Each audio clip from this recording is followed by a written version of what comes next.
A fresh fault line is emerging in the already uneasy ties between India and Turkey as Ankara's moves increasingly brush against New Delhi's strategic interests.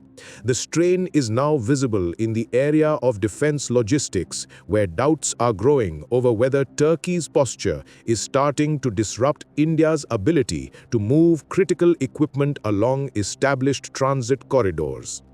One clear example involves the delivery of powerful attack helicopters that India ordered from an American company. These machines, known for their ability to strike targets with precision even in bad weather or at night, were meant to boost the Indian Army's strength in high mountain areas.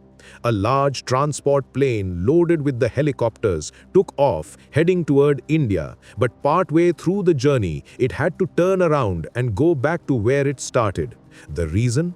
Turkey, whose airspace the plane needed to cross, said no. Without that permission, the flight couldn't continue safely, forcing a detour that added extra time and hassle. This reflects deeper disagreements between the two nations, making a routine shipment into a bigger problem. Why might Turkey take such a step? The roots lie in how Ankara views its role in the wider region and the way India has steadily built closer relations with Armenia, Cyprus, and Greece, countries that remain locked in disputes with Turkey over history, territory, and sovereignty. For Ankara, India's military cooperation with Armenia, its recognition of Cyprus, and its growing naval and defense ties with Greece look like deliberate moves into Mediterranean fault lines, which feed suspicion and mistrust. Armenia represents a direct challenge because India's supply of rocket systems, radars, and training support strengthens Yerevan at a time when Ankara backs Azerbaijan. Through our joint efforts, Armenia and India are not only bolstering our national defenses, but also advancing international and regional security, peace, and stability. Exemplified by the Crossroads of Peace project. Armenia is preparing to buy $3.5 to $4 billion in advanced Indian weapons, including BrahMos missiles and Akash NG air defense systems, signaling India's growing strategic influence in the South Caucasus. Cyprus unsettles Turkey because New Delhi's recognition of the Republic of Cyprus implicitly rejects Ankara's claim to the northern part of the island, reinforcing a diplomatic isolation Turkey has long struggled against. हम उस बात का समर्थन करते हैं कि एक comprehensive और लास्टिंग सेटलमेंट हो साइप्रस के मुद्दे पे in accordance with the agreed UN framework and relevant UNSC resolutions.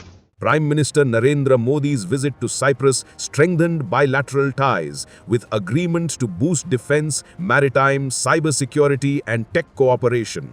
He and President Nikos Christodoulides pledged a mobility agreement and increased investments, highlighting India's economic rise and Cyprus's IMEC role, while signaling strategic intent amid regional dynamics. Greece, meanwhile, is locked in maritime disputes with Turkey, and India's naval cooperation with Athens, from joint exercises to port calls, signals to Ankara that India is willing to project influence into the eastern Mediterranean. And we would like to really upscale our bilateral relationship in all respects, both in terms of trade, including tourism, defense, culture, but also in terms of geopolitics, because we are two states, two governments with a very like-minded attitude when it comes to geopolitical challenges. In a maiden bilateral drill, INS Trikand docked at Salamis Bay for harbor training, then joined Greek frigate Themistocles and submarine Pipino for sea phase maneuvers, enhancing interoperability. Taken together, these relationships create the impression that India is inserting itself into Turkey's contested neighborhood. For Turkey, this is not simply India building friendships. It looks like India aligning with Turkey's rivals in ways that could shift balances of power. That is why even routine matters, such as airspace permissions or logistical clearances, can become politicized. Ankara sees India's outreach westward as a strategic intrusion, and New Delhi interprets Turkey's reactions as attempts to obstruct its rise. The mistrust born of these overlapping alignments ensures that cooperation remains fragile, and even distant rivalries in the Mediterranean can ripple into defense logistics thousands of kilometers away.